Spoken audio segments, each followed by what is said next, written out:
Today I am reading Bizarre Brain Drippings from a Noted Sagittarian and More Thoughts of Home by Jan McCandless. I love quirky stories, the eccentric people. They make the world spin for me. Especially nice is when my readers talk to me about an idea for a column. Shows they are reading. Well, for instance, the other night, our church organist came into the choir practice and asked me if I had noticed the statue of Jesus in front of the church. Well, yeah, of course I noticed. What about it, I asked. It has no hands, she said. Somehow or other, the hands are gone or have been broken off. She found this fascinating and said she thought I should write a column about it. Other people, knowing that I write mysteries, will give me a plot line they want to see, such as a woman who told me her paper delivery person was always late. I should write a book about how everyone on the block throws something at the car as it rides down the street. To show their frustration, she said. Yes, well, I don't think I want to go there. It's humorous, to say the least, all the ideas people can come up with and what I should write about. Personally, it's my belief that everyone has a story to tell, and they should take pen to paper and write it down, not me. I have my own stories to tell. As a writer, I do a lot of pondering about things. Have you ever driven along a busy street and seen one shoe lying in the road? Now tell me, how does a person lose one shoe, and what do they do with the mate when they discover they are missing a shoe? That sort of thing just drives me nuts. I often wonder if anyone knows the difference between locked and unlocked or open and closed. Watch sometimes as you are parked outside an establishment that is not yet open, and customers will come along, try to open the door, find it locked, but keep trying to open it.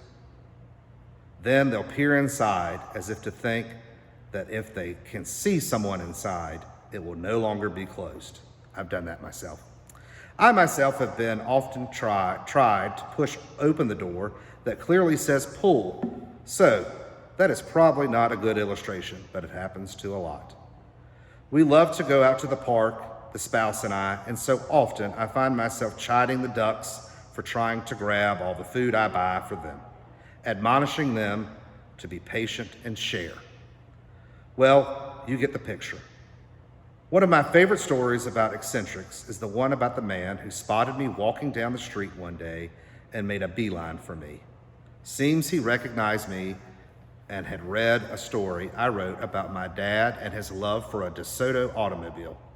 In the article, I had described my dad's last DeSoto, a long, chromed, embellished red job that was just about the prettiest car I had ever seen. Well, this man stood before me, thumbs hooked through his overalls, asking me where the car was. He wanted to buy it, if I'd sell it to him. It doesn't exist, I explained. Or rather it did, but it was long ago by the time I had written the article for some car magazine.